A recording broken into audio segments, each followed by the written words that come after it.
Gündəmdir, gündəm. Tovuz rayonunda baş verib, hansı ki, məktəb direktoru şəklini qoyublar bura, mən istəyirəm fotosunu qoyum.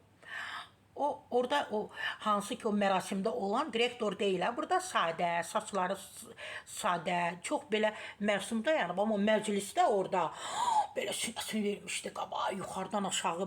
Mən düşünürəm, belə idi də.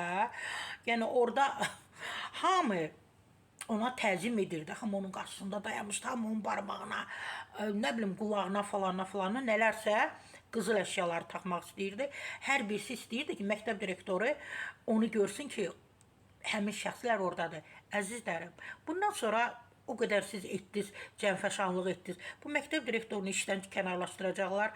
Sizin o əziyyətiniz var, özünüzü gözə soxmağınız, yaltaqlanmağınız, məhz yaltaqlanmağınız məktəbin direktoruna.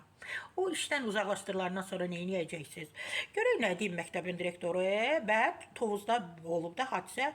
Valideynlərdən hədiyyə qismində zinət əşya asması ilə bağlı görüntülər yayılıb və müəllimə Günel Məmmədovaya töhmət verilib, müəllimə.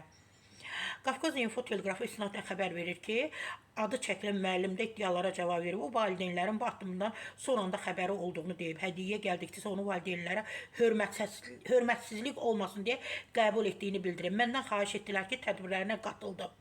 Edib, bu da gedib qatılıb, güya xəbəri yoxdur. Mən də onların kölünə dəyməmək üçün orada iştirak etdim. Hədiyyəni də valideynlərə hörmətsizlik etməmək üçün götürdüm.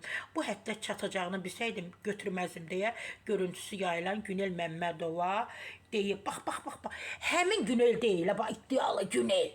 Bax, orada məclisdə. Bilmirəm, hansısa şadlıq sarayı idi, kafe idi, bilmirəm haraydı da.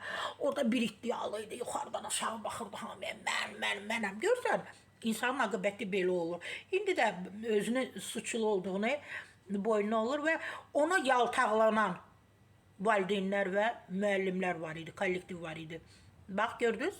Sizin ona yaltaqlanmağınızın aqibəti direktor yəqin ki, işdən kənarlaşdıracaqlar və sonra Bahadırdan məhz bu qədər.